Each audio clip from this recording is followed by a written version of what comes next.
Assalamualaikum warahmatullahi wabarakatuh. Perkenalkan nama saya Alwan Abdul Aziz dari SI 06 dengan NIM 19 12 13 18. Saya dari Universitas Amikom Yogyakarta. Di sini saya akan mempresentasikan pemimpin dalam organisasi.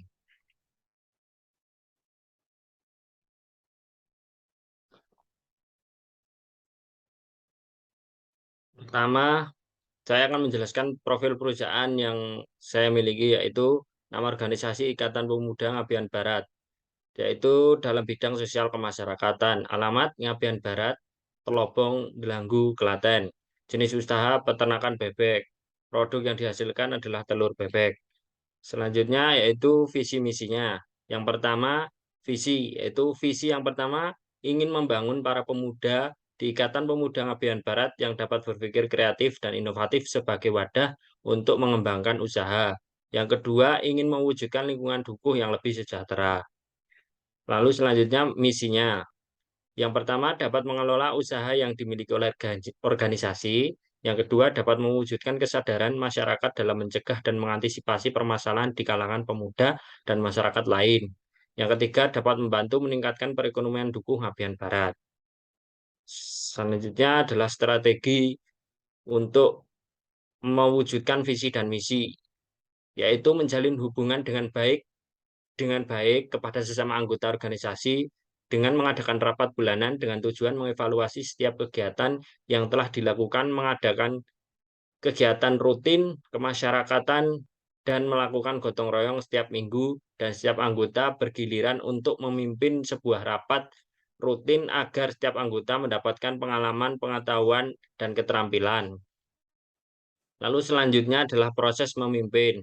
Proses memimpin di sini saya pertama membuat suatu program kerja, yaitu pembudidayaan peternakan bebek, seperti membuat perencanaan pembuatan proposal dan pengajuan proposal kepada para donatur yang ingin membantu dalam pendanaan pembangunan peternakan ini.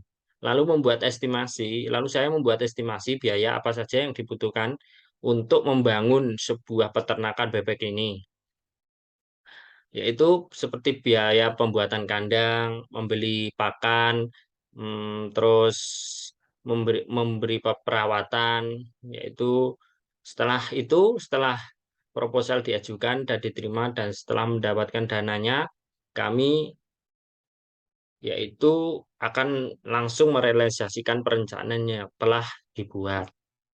Selanjutnya gaya kepemimpinan. Di sini saya menggunakan gaya kepemimpinan yaitu kepemimpinan demokratis. Alasannya karena dengan menggunakan gaya kepemimpinan demokratis, saya dapat membaur dengan anggota lain dan anggota lain lebih dapat mengemukakan pendapatnya secara terbuka yang mana dapat membantu perkembangan organisasi. Contoh yaitu membuat program kerja bersama-sama. Lalu yang kedua melakukan musyawarah dan mengambil keputusan secara bersama. Lalu yang ketiga yaitu memberikan kesempatan para anggota untuk membuat pendapat atau mengajukan pendapat. Selanjutnya yaitu proses penjelasan kepada para anggota agar bisa mencapai visi misi. Yaitu di sini saya melakukan musyawarah bersama antar anggota dan melakukan rapat rutin dan menjelaskan secara tepat visi dan misi yang dimiliki oleh organisasi, yaitu dengan juga memberikan tanggung jawab dan meminta dukungan sebesar-besarnya terhadap kontribusi anggota untuk mengupayakan tercapainya sebuah tujuan. Selanjutnya, cara menghadapi masalah. Cara menghadapi masalah eksternal dan internal dalam organisasi.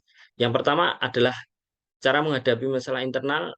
Di sini yang pertama, apabila terjadi konflik antar anggota, maka kami yang akan melakukan pertemuan untuk mengomunikasikan di mana letak permasalahan yang terjadi dan baru diselesaikan secara kekeluargaan.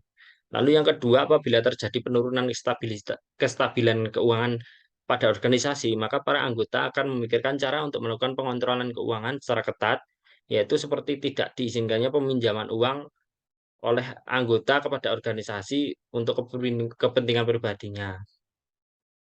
Lalu yang kedua adalah penanggulangan masalah eksternal, yaitu yang pertama apabila terjadi konflik antar dan warga, anggota dan warga warga biasa, maksudnya tidak termasuk dalam organisasi, maka kami akan melakukan pertemuan dan mengomunikasikannya juga dengan letak permasalahan antara kedua pihak yang baru diselesaikan secara kekeluargaan.